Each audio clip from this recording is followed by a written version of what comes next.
Olá galera, vamos lá, mais um videozinho para a gente poder matar essa parte aqui. Então vamos lá para a gente poder compreender. Galera, a questão do abolicionismo. Nós temos aí o surgimento do movimento abolicionista no Brasil.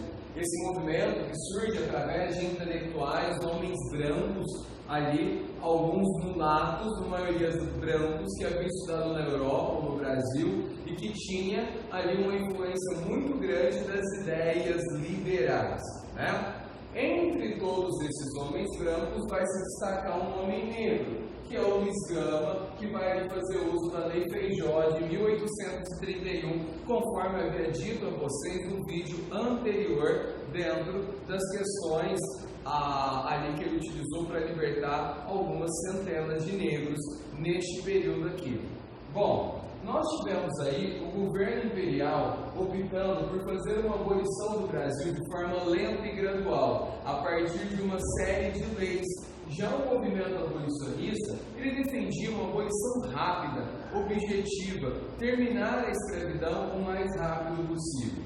Bom, dentro da proposta vencedora, ganhou-se a do Estado brasileiro, a do governo imperial, de forma lenta e gradual, pois se temia uma revolta dos latifundiários, pois corria o risco de perder os braços para a lavoura. Tanto é que nós temos concomitante o trabalho escravo com o trabalho imigrante também.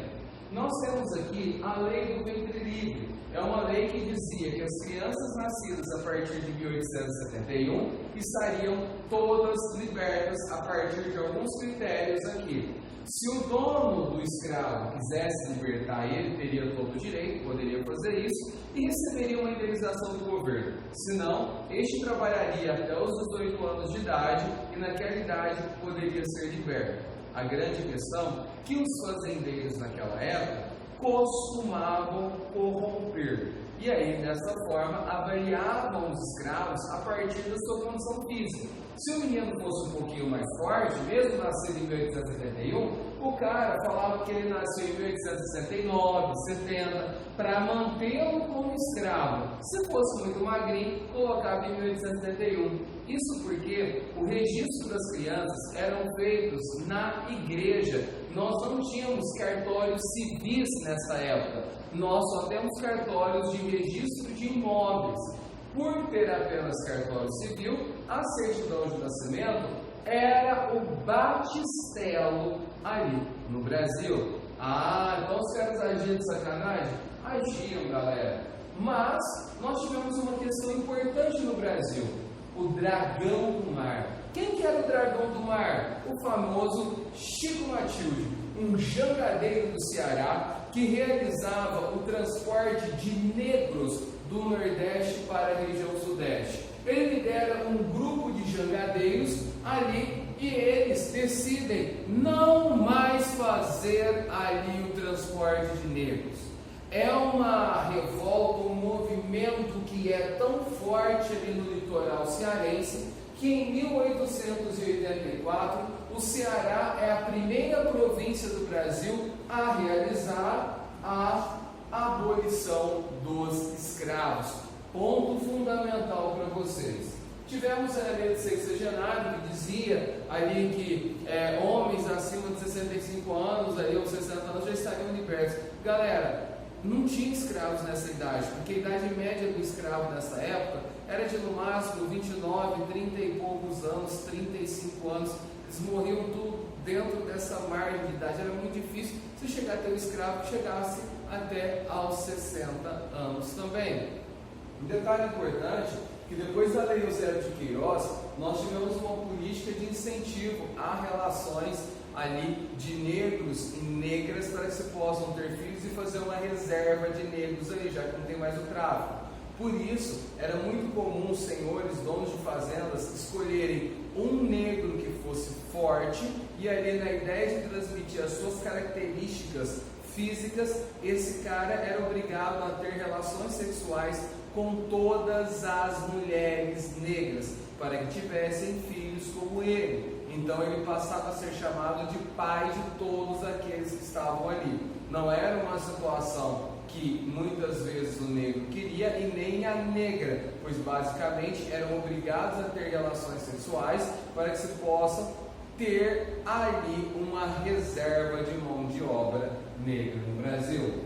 Outro ponto importante é a Lei Áurea de 1888. A Lei Áurea, quando ela foi aprovada, ela entrou em vigor, quase não havia escravos no Brasil, apenas em alguns grandes rincões, entre eles o Vale do Paraíba, né? Por que não havia? Porque na região, principalmente do Oeste Paulista, os fazendeiros temiam, e temiam muito, uma libertação dos escravos de forma rápida e muito objetiva, e eles perderem os braços nas lavouras. Então, qual era a forma que era feita? Começou a se conceder aos negros cartas de alforria, meus caros alunos, e nessas cartas de alforria eles obtinham a liberdade. O dono da fazenda falava: você vai embora, você não tem emprego e tal, fica aqui, venha ser um homem assalariado, você vai ter uma caderneta, você não vai morar na senzala, você vai construir sua casa aqui dentro, você fica tranquilo. Na realidade, acabava sendo modificada a forma de escravidão,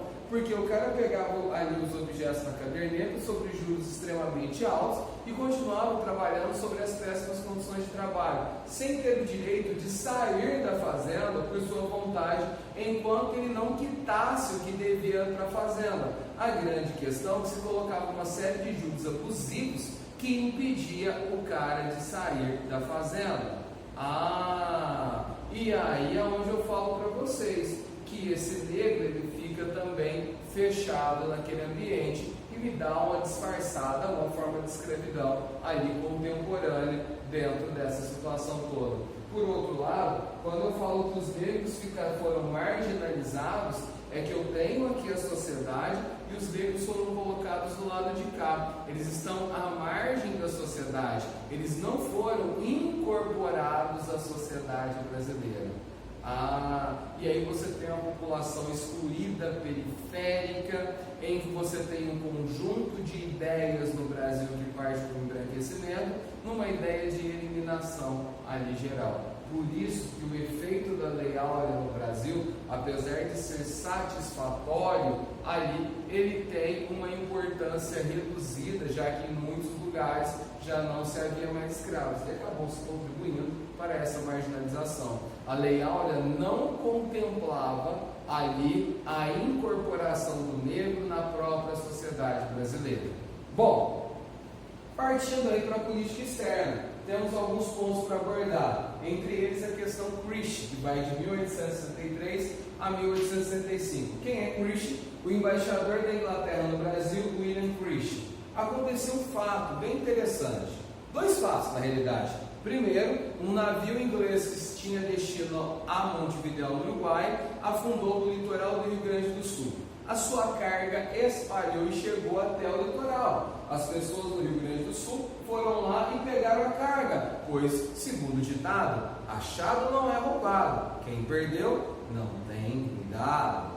E por outro lado também, dois marinheiros ingleses estavam fazendo uma arruaça nas ruas do Rio de Janeiro e foram presos. O embaixador William Christie, achando todos os dois fatos um absurdo, ele quer uma reparação do Brasil, exige uma indenização do Estado brasileiro e, por outro lado, também a libertação dos marinheiros e indenização aos homens, utilizando ali o Tratado de Aliança e de Amizade de 1810, reafirmado em 1827.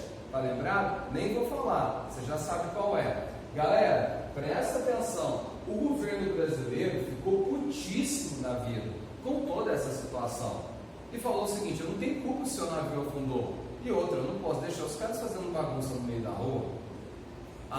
Mas e tal, o William Christie chegou a determinar o fechamento do porto do Rio de Janeiro e o aprisionamento de 5 navios. Dom Pedro II foi para as paredes e ali acabou com as relações com a Inglaterra. Ficamos muito perto de uma guerra nesse momento, mas ali houve uma tentativa de construir uma paz através de uma arbitragem internacional.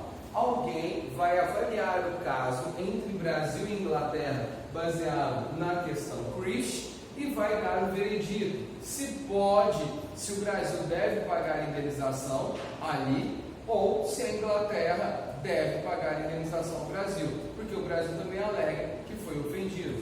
Quem vai fazer o julgamento? O rei Leopoldo da Bélgica. O rei Leopoldo, que por mais que você possa julgar ele como imparcial, tinha laços de amizades com Dom Pedro II.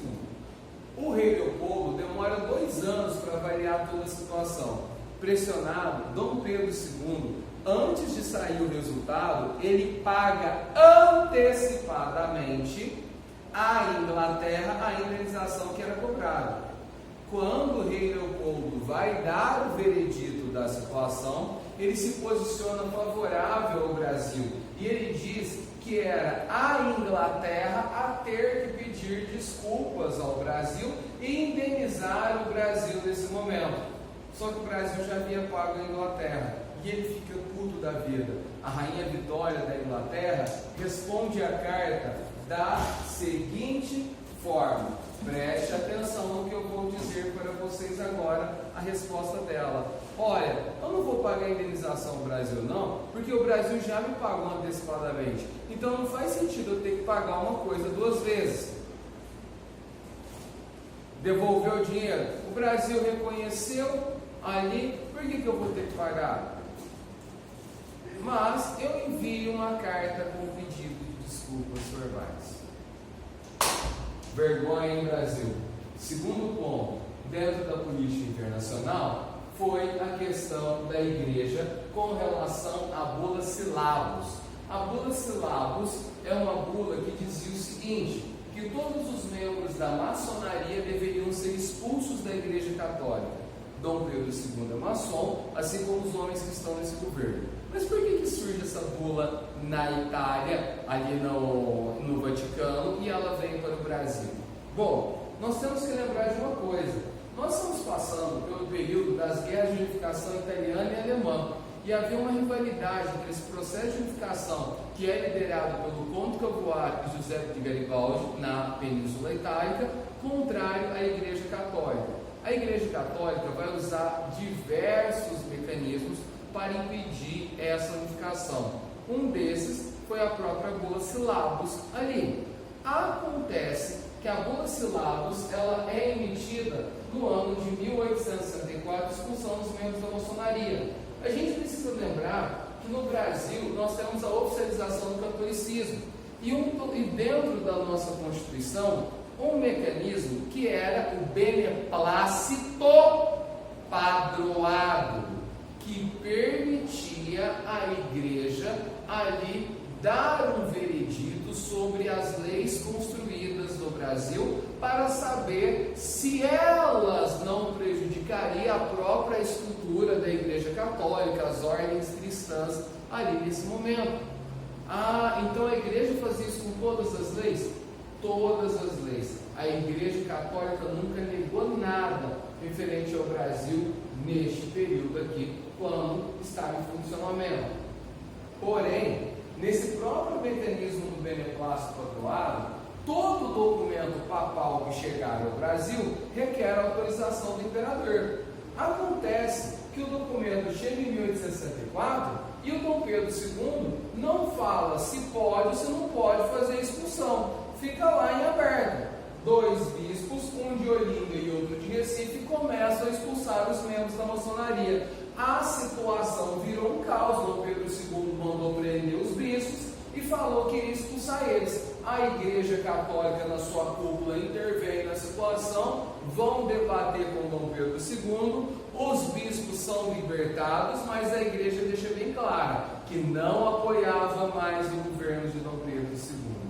E a situação aí tende a se complicar da agora para frente. Dom Pedro II, no seu tripé de governo, ele tinha 3 apoios: a igreja, o exército e os latifundiários. Ele perdeu os latifundiários com a abolição dos escravos, o exército com a situação da Guerra do Paraguai, e agora perdeu o apoio da igreja com a bula Silabus. Aí, interessante. Outro ponto dentro da nossa política externa é a Guerra do Prata entre os anos de 1851 e 1852. havia uma situação bem interessante em que o Uruguai tentava impedir e dificultar os negócios de brasileiros no Uruguai. Muitos fazendeiros do Rio Grande do Sul tinham propriedades no Uruguai. Por outro lado também, havia uma situação de uma possível unificação entre o Uruguai e a Argentina para poderem recriar a antiga Bacia do Prata. No Uruguai, a grande força partidária era o Partido Blanco dos latifundiários, que tinham como oposição o Partido Colorado, que era um dos comerciantes de Montevidéu e que tinha uma grande relação com o Brasil.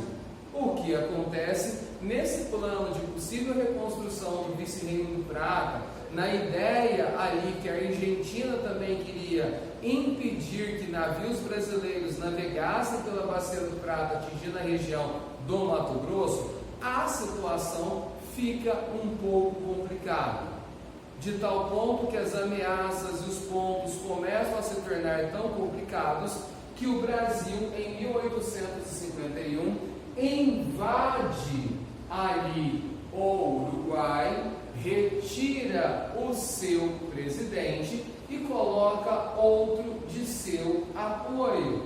E o Brasil fez isso? Fez, gente.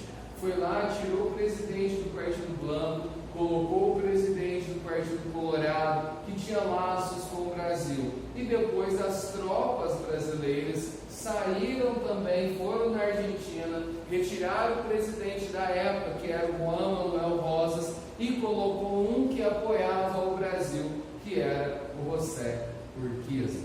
Meus caros e ilustres alunos, eu vou parar por aqui para vocês. Foram 2 vídeos contemplando o conteúdo nosso de segunda-feira aí.